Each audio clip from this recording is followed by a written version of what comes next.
Too. I am certain that Chris Cuomo is up right now, and he will discuss more about the president's speech. Chris?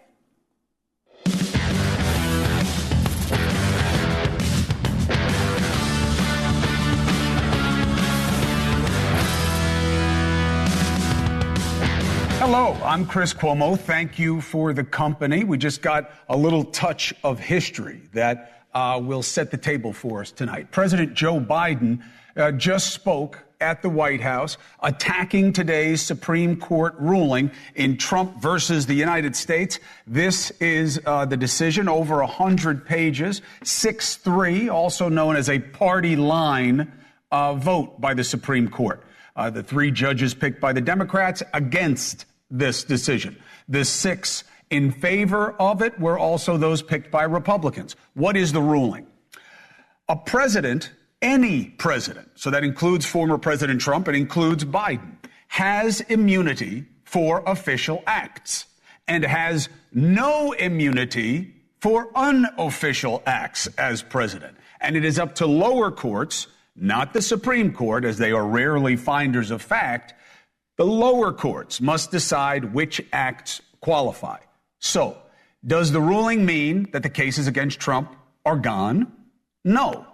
Does it mean that the process will be a little different? Yes. How? Well, Jack Smith is now going to have to make a show in court that what he is trying to prosecute counts as unofficial acts. Inciting a riot on January 6th, unofficial. Asking for a Georgia state official to find votes and rig the election, unofficial. Is it a slam dunk? No. Does today's ruling make it a little harder for Jack Smith to make the case? Yes, I would say. Certainly, potentially. Does that make it a bad ruling? No. Are legal scholars going to say it's a bad ruling? I doubt that, but we'll have the debate. However, I would argue that what President Biden just said to America is completely political and not particularly compelling. So to whomever wrote it, meh. Why? Because this is not that big of a surprise, this decision. It is basically, what else could they have found? That a president can be prosecuted for whatever they do in office?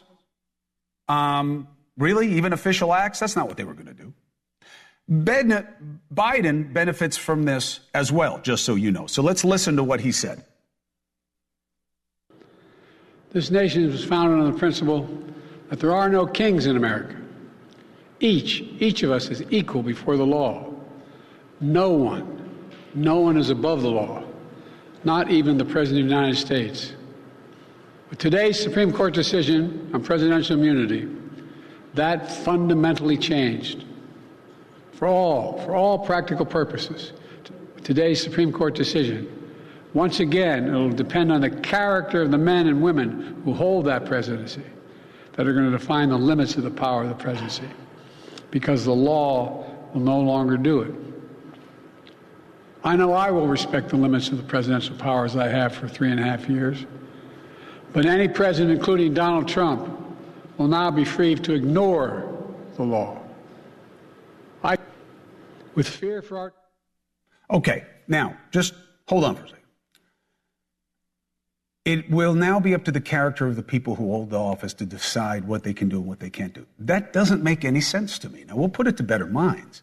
But that's not what the judges said. They said it's up to the lower courts to decide what are official acts, what are unofficial acts if they're being pursued. Now, some are comparing this to former President Nixon, saying it isn't illegal when the president does it, as if a president can do anything. That's not what the Supreme Court said today, and that is not the law. And again, we'll have the debate about the decision. But what I'm saying is, look, Biden is just doing what we see all the time now, which is just playing to advantage. So let's talk about the president for a second. He delivered this statement tonight. It was coherent, if not cogent and compelling. Very different than how he was at the debate, where he was often incoherent and completely unconvincing. But you need to see the game, my brothers and sisters. This is not a surprise. Biden is who we know he is. That's who Biden was at the debate, who we know he has been. This is how he is when he has to think on his feet in a spontaneous setting with pressure. He's not good. He's old and ailing. Does that mean he can't hold meetings? He can't do the job? He can't meet with leaders? He can't do things one-on-one? No. And I've been saying this for months. He is who you think he is. He doesn't move that well. He has a different energy curve, and he's not good on his feet. By the way, Joe Biden has never been great on his feet. He was a gaffe machine at his best. So why is the media acting surprised? It's the game. There is an opportunity for them to run with a new narrative that is found compelling with clicks and readers and viewers. Why haven't they been calling for Biden to step down for months? He's been this way for months. This is a disingenuous display. This is the game, and they know it. You know what I think the only honest position is? If you have a crisis of conscience and you feel you must step out of the normal lane of objectivity and say what is best for the country, then you know what they should say? You know what they should say? Both should step away and leave their campaigns for the betterment of the American people. The people have made it plain for months. They want neither of you in a way we have never seen. Never. Almost 3 in 4 of you saying, I don't want either of these guys. Trump and Biden are embarrassments to American greatness.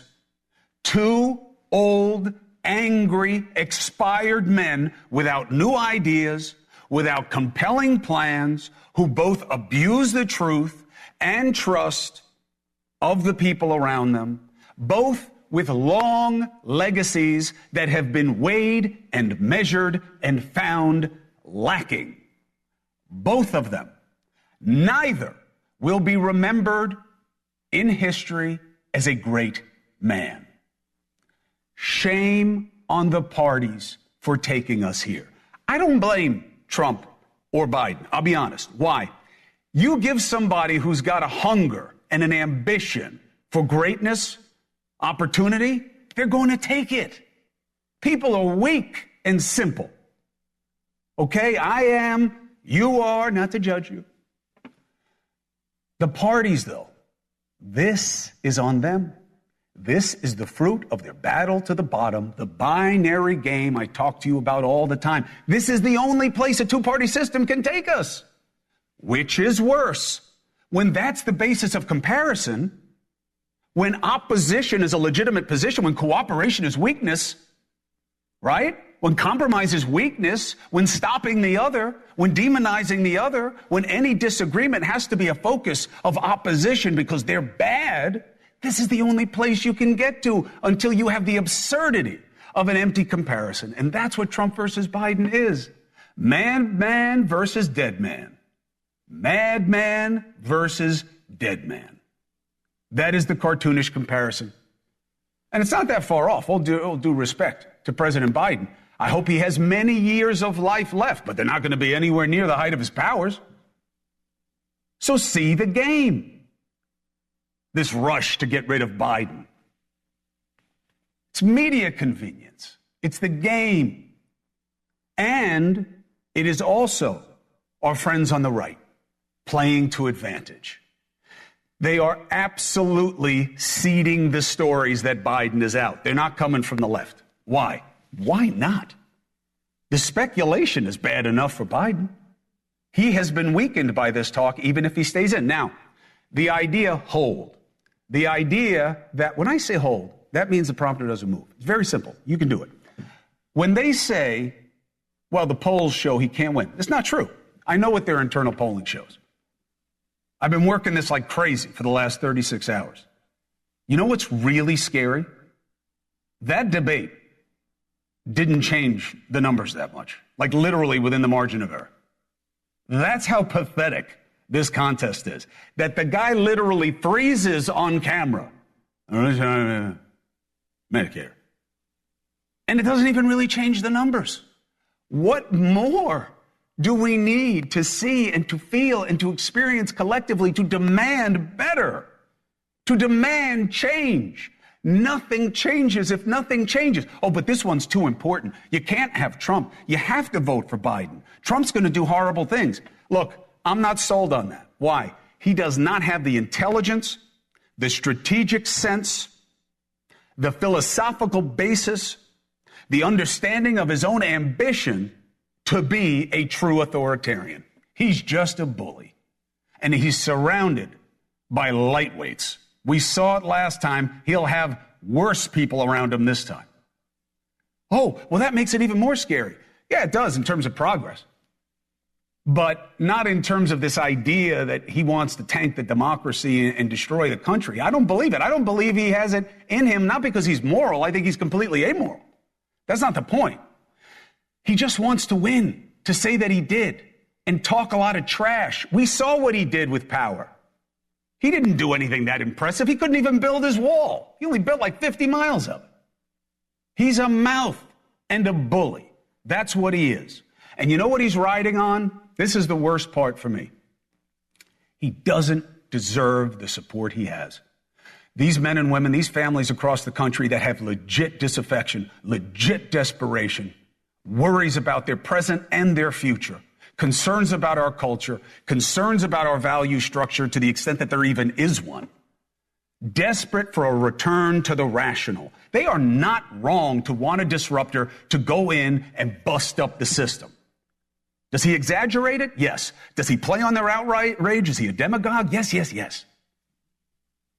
But they are right to feel the way they do. In the main, I believe. They just picked a lousy change agent who's not going to give them what they deserve. Biden, here's the truth, okay? He is who we thought he was. Should he be the best the Democrats have to offer you? Hell no. Do they have better? Yeah, according to the polling, anyone would be better from the Democratic side than him. We're in this weird, Kafkaesque, Faustian proposition where Trump can only beat Biden and Biden maybe can only beat Trump. We are literally at our weakest. That's what we're doing here. We're playing the worst game that we can. In America, of all places. That's my hope for you, is that you look at these two and reject the status quo. We have to do better than this. Leave the parties, or at least complain to your team that you're embarrassed by them and you demand better. To open up primaries at the state level to give you better people. Who would want to get involved with this? Now, is Biden on the way out? Not that I know. Are there conversations going on in the party that weren't going on before the debate? Yes. Who? Mainly the people who run the money. Now, they are starting to get the second phase of feedback, which is from the unions. The polls did not move the numbers that back much, and that slowed it down. The electeds are circling around Biden. That is going to slow it down also. Does that mean it can't happen? That he's definitely the guy? No. Listen to what Jamie Raskin. Now, I've been trying to get Congressman Raskin. I can't get him on the phone. He won't call me. He won't email me. But what he said, he's definitely going to be our keynote guy, whether he's the candidate or not. By the way, nominees don't give the keynote. So I don't know what he was talking about in terms of if he's the nominee and gives the keynote. So he may be a rallying point for the party, but that doesn't mean he's going to be the nominee. Has Obama told him to quit? Not as far as I can tell. Has the campaign been suspended? Absolutely not. Will it? I don't know. Does it have to happen now? No. Well, it can't go to a convention. There'd be chaos, right? Yes, it can, and that may be the best way to change the ticket. Why? It'll definitely get eyeballs on the convention. It will create energy. It will give them a narrative to show that they're better than the Republicans, that they're an active democracy. There's a real process. They're really doing something here. They're just not capitulating, literally giving their head over to a bully and a hard, strong man who's got a third of their party, carrying pitchforks for him. So it could happen at the convention. But it's not happening today, and it's not happening tomorrow. And the idea that it's already a done deal, I see no proof for it. But you know what we do have a ton of proof for? That what's being done with this Supreme Court decision is the same thing that's being done with the debate. They are playing you for suckers, as if you can't see that that's what's going on, that it's all about them and not about you. See the game. All right? Now, let's talk legit about what this decision means and doesn't mean, okay? So first, what can Trump be prosecuted for? The court made it very clear. Is he above the law? No. Does he have immunity for everything? No. What is not immune? Unofficial acts. So, like what? Well, Jack Smith can argue that Trump's participation in the fake elector scheme and trying to rig the election, these are not official acts. You're not supposed to be doing that as president. What can't he be prosecuted for? Official acts. Like what? Pardons. We knew that. Vetoing bills. We knew that. And directly from the January 6th indictment, Trump pressuring the DOJ to investigate state election results. But I never thought that that was something that you were going to prosecute him for. Of course a president can do that. Yeah, but he did it in bad faith. But it's still what a president is allowed to do. So what's left for debate? What is unofficial and what is official? And of course, is this rule really new? Has this really neutered the idea of the bedrock of our national religion, which is the law, and that we are all equal and that it is blind to any distinctions among us? Well, the Supreme Court gave an example in its ruling about how Trump pressured his then Vice President Pence to delay the electoral certification. The Supreme Court ruled that Trump's communications with Pence is an official act. But Jack Smith could still fight that presumption in court and present it as evidence against Trump. So, what does this really mean? Let's ask two much better legal minds. Former independent counsel, one of President Trump's former defense attorneys, Robert Ray, and former federal prosecutor, Gene Rossi. Robert, I'll start with you. First of all, gentlemen, thank you both. And thank you for your patience in listening to me fulminate about my concerns about our democracy. So I start with you, Robert Ray. You are okay with this decision. In fact, you find it unremarkable because... I wouldn't say it's unremarkable, Chris. Come on now. This is probably going to go down as the most important decision of the 21st century from the Supreme Court. But I think you are correct in the tease, explaining what's going on here about the significance of the Supreme Court's decision. Look, the president is not above the law. That principle remains despite the protestations of everybody across all the networks today, and apparently re-amplified by the current president of the United States. I mean, I guess it's not unprecedented that a president would be criticizing the Supreme Court. It is a little unprecedented, or at least breaks with tradition, that a sitting president would claim that the Supreme Court is undermining the rule of law. I find that to be rather extraordinary. But as far as the future is concerned, look, the Supreme Court just essentially did a little bit of recalibration here. It excoriated, at least implicitly, the district court and the Court of Appeals for not taking up the question of the president's official action. And so that's where this is going to return. It's up to the lower courts, as you suggest, to decide what's official and unofficial. Right, and also whether the presumption can be rebutted or it isn't. That's not an extraordinary thing. District courts can do that. That can be evaluated by the Court of Appeals. But remember, not too long ago, the mainstream media was saying that the district court's decision in this case and the Court of Appeals, their logic was unassailable. And now, quite clearly, we have even the Justice Department conceding that there must be at least some immunity for official action, certainly with regard to the president's core functions, which had always been the view of the Office of Legal Counsel and somehow or another was easily dispensed with because of the actions of former President Trump. And I think, that's really the break with tradition here, Chris. I mean, we've got to return to some basics.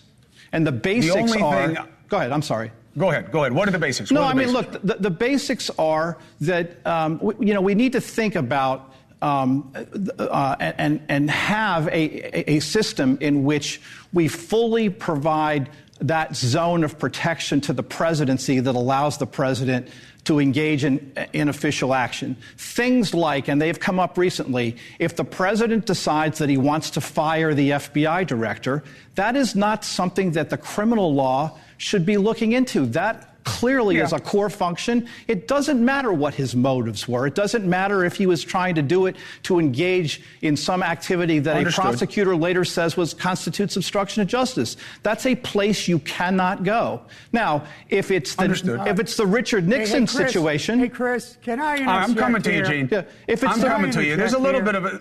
I'm coming to you. Robert, let's bring him into the conversation. The only thing I push back on is the idea that it's unheard of for a sitting president to criticize the Supreme Court. Trump criticized the Supreme Court. He criticized every institution of the United States government that did anything except what he told them to do. So Biden's not the first one to do it. He won't be the last.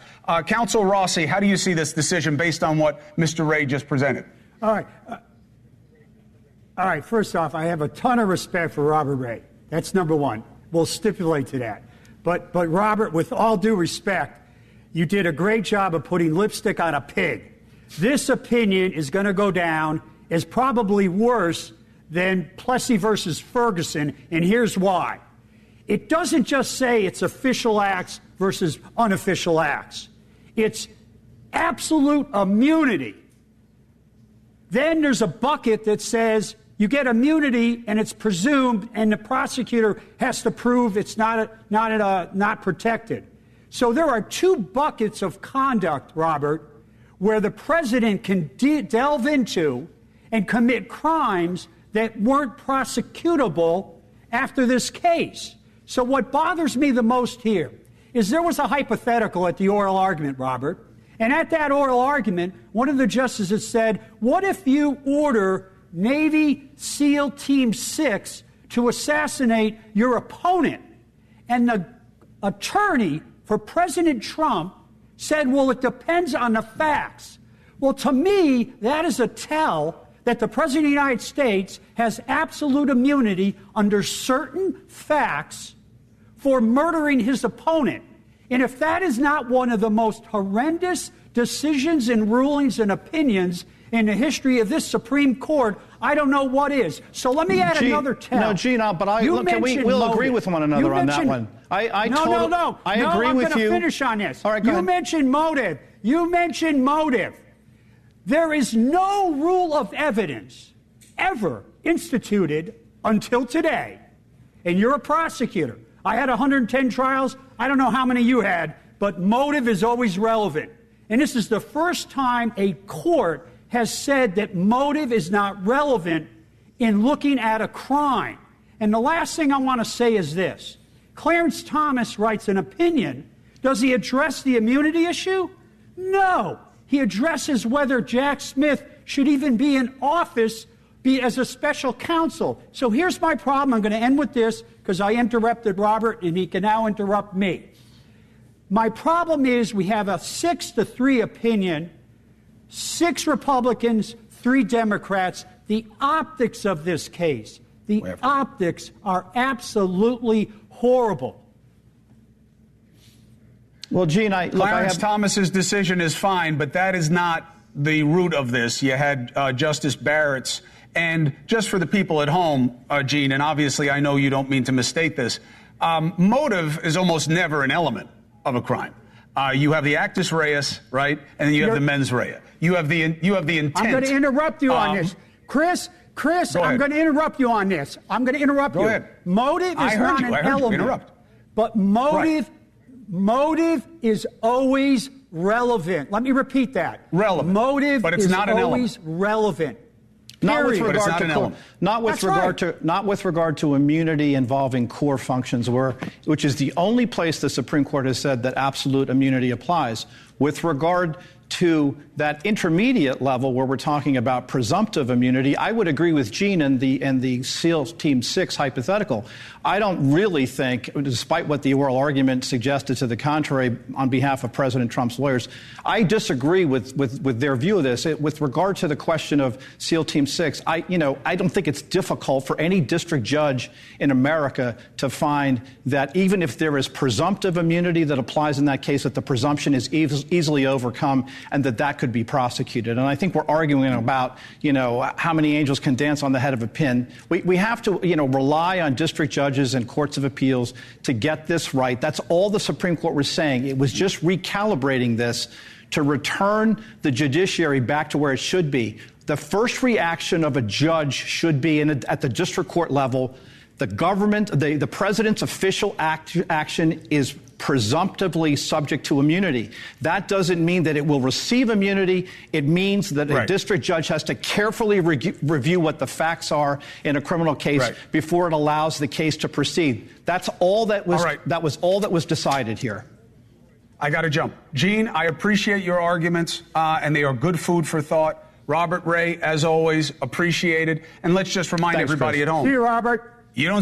This is the first time we've ever seen a president or a former president taken to task legally like this, right? Because Nixon came close, but he wound up bowing out. So it's not like this is something that we've seen exercised a lot anyway, but we're exercising it right now. They got their clarification. We'll see how it goes forward with Jack Smith. Well argued by both. Gentlemen, thank you. 4 minutes and 5 seconds. Coming up, Dems are in crisis mode. Nah, not so much. I think they're worried because for some reason, the media has decided to partner up with the right to shake their tree a lot.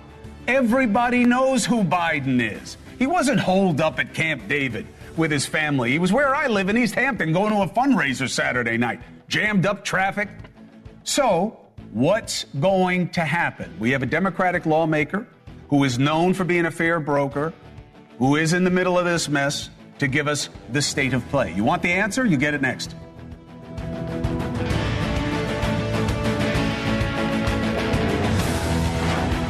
The American people must decide whether Donald Trump's assault on our democracy on January 6th makes him unfit for public office. Perhaps most importantly, the American people must decide. They want President Biden, he was just talking about the Supreme Court thing. I don't know why we didn't show him at the debate from last week, because that's the big issue. He was fine tonight reading off the prompter. That's not the issue. The issue is that he sucks on his feet, and everybody knew it. And the only point is, how more important is that to his ability to do the job and carry the ticket? I mean, that debate was a disaster for Biden. It was also a disaster for you and me. Trump lied the entire time. He was unchecked. He had no plan. This is why the American people have rejected both of these men.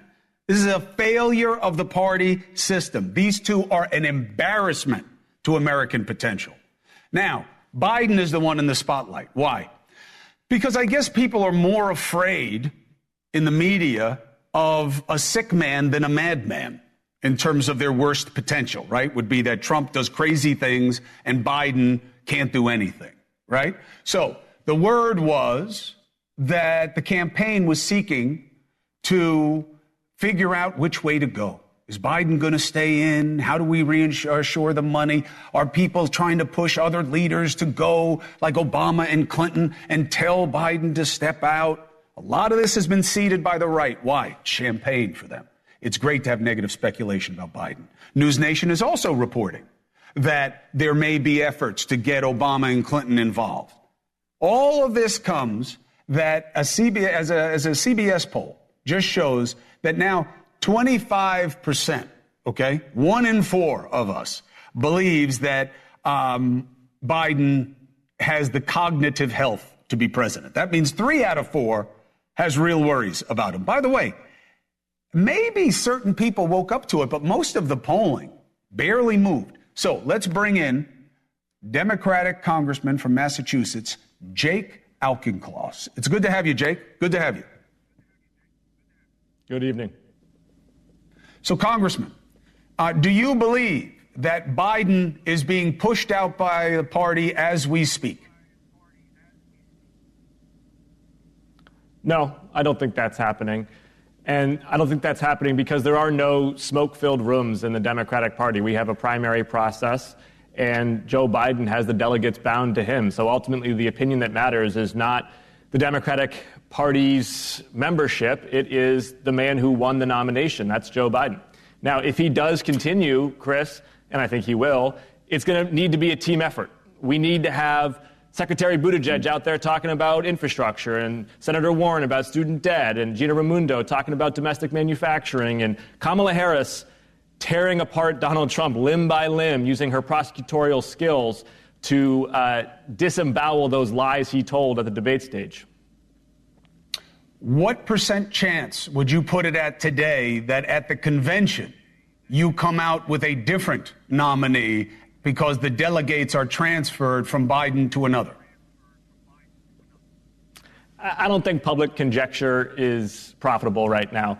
What matters right now is trying to reset the terms after that debate. And that means, one, focusing on the fact that, yes, Joe Biden had a bad night, but Donald Trump also 3 times over said he was not going to accept the results of the election. Basically, he's promising another January 6th in which he aided and abetted cop killers.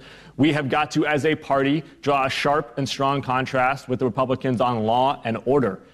The Republican Party claims it's the law and order party. They're trying to surge machine guns into our schools. They're trying to defund the FBI. They're voting against border security legislation. We need to make clear to those Haley voters in the heartland that it's going to be Democrats who are going to maintain law and order. And for that to proceed, we've got plenty of strong surrogates, in addition, of course, to the president, to make that case. What changed after the debate?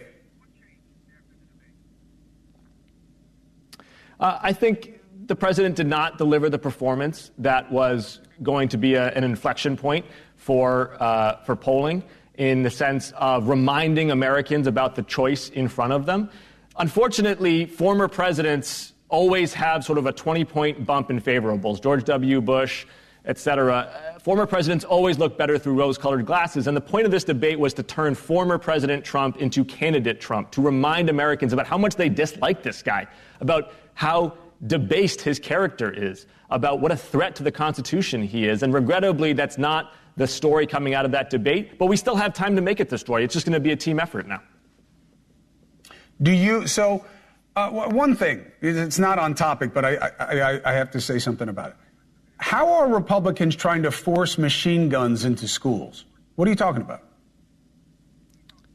They're refusing to ban bump stocks. And in fact, they're celebrating the Supreme Court's ruling that allows any citizen to take an assault weapon and turn it into a machine gun by function. Right. And we're going to see a repeat of the Las Vegas 2017 massacre.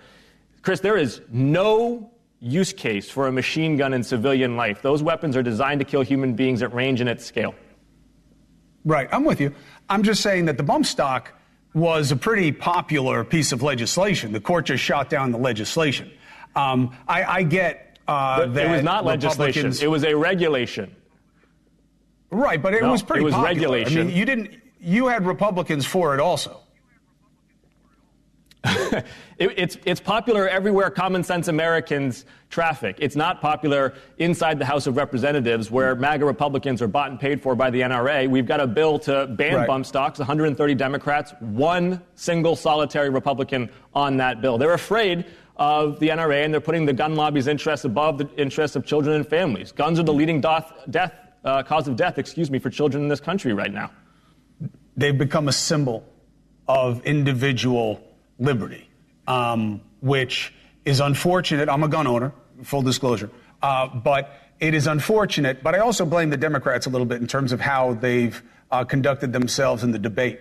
It's one of my 2 beefs with the Democrats. One is how you talk about guns and where they apply and where they don't. And the second is that you guys gave the Republican Party the American flag as their symbol, which I don't understand why it's now accepted that if people see a flag, they think the person's a Republican. How'd that happen? I proudly display an American flag at my home, and I agree that patriotism should not be a partisan issue. I will disagree with you on the guns issue, however. The only time the word regulation appears in the Constitution is to describe how we should approach the handling of weapons by the body politic. I served in the Marine Corps for 4.5 years. I know what these weapons can do. I fully support the Second Amendment. The difference is I've just read the darn thing, and I know that it does not give a 19-year-old the right to walk into a Walmart and buy a weapon designed to kill people. I respect your service, and I respect you coming on the show to make the case. You are always welcome, Congressman. Thank you very much. Hey, good to be with you, Chris. All right, appreciate the candor. 4 minutes, 30 seconds. So look, why would he lie, right? Just think about how embarrassing it would be for him. He's got his whole future in front of him. He's part of the future of the Democratic Party. The idea that it's already done and Biden is out, how could it be true? So after the debate, a lot of people did say, I've had enough. Heraldo Rivera is one of them, okay? He is here to make the case for why Auchincloss and the rest of the Democratic Party should be pushing him out. I disagree. Next.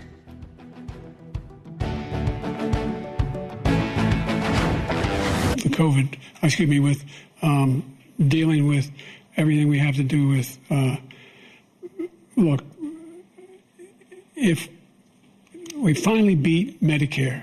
Thank you, President Biden. I mean, look, Biden doesn't have the mental quickness, period. We knew this. I don't know why his team wanted an early debate unless they wanted maximum time to recover. So, why doesn't Biden drop out? Because Democrats still believe a diminished Biden, who knows right from wrong, is better than a mendacity machine bent on revenge who is a convicted felon in the form of Donald Trump. Now, from my understanding, post-debate, the polls didn't change that much. So should Biden stick? NewsNation correspondent at large Heraldo Rivera says no, he should go. Do you still feel that way, Captain Handsome? I do. Thank you, Chris. I feel that way because the president that we saw Thursday night was a deer in the headlights. He was inaudible. He was lost. Today, the forceful speech, this hyperbole about the Supreme Court decision, he was forceful. He was sure-footed, but it was also 5 minutes long, totally scripted on the teleprompter. And the shouted questions when he left and he stiffly walked away after delivering his bombastic speech about the Supreme Court decision, the one question the reporters shouted at him is, will you drop out? The New York Times editorial board, the Atlanta Journal-Constitution editorial board, many Democrats on the down low. They see what we all see. It's one thing to make a hyperbolic 5-minute pitch about anything, but being president is different. Being president means thinking on your feet. Being president means interacting with foreign leaders. It means interacting with this wildly diverse nation that we have. Is this the ebullient, charismatic, competent, wonderful? I just had my stuttering senior moment there. No, you're fine. You got people yelling time cues at you. American people. But here's the thing, Heraldo. Here's the counter.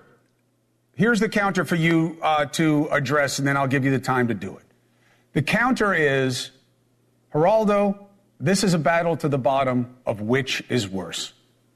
These are both incredibly flawed human beings as leaders, Trump and Biden. Trump is a lie machine who's got no sense of cool, who is completely self-absorbed, and knows very little about what matters, whether it comes to economics, history, political philosophy, how to deal with the other side, how to build a team. He's shown us that when he was up there. They both stink. 3 out of 4 American people say it.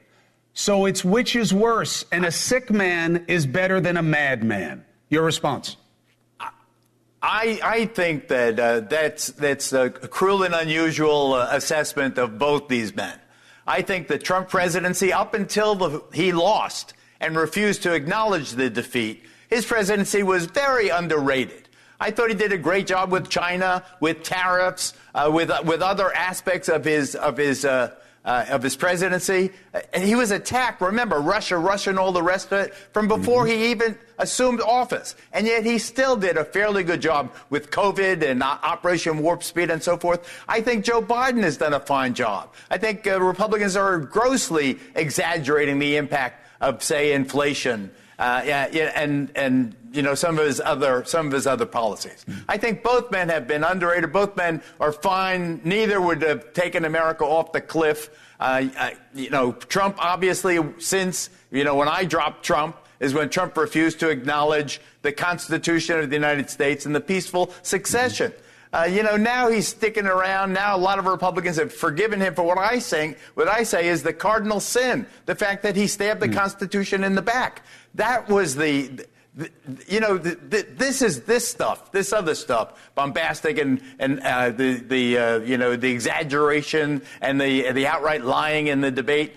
He should have had his chops busted in real time. Why didn't the anchors say, wait a second, President Trump, that's not a fact. In fact, it's a lie. Because he worked the refs. I think that we've got to.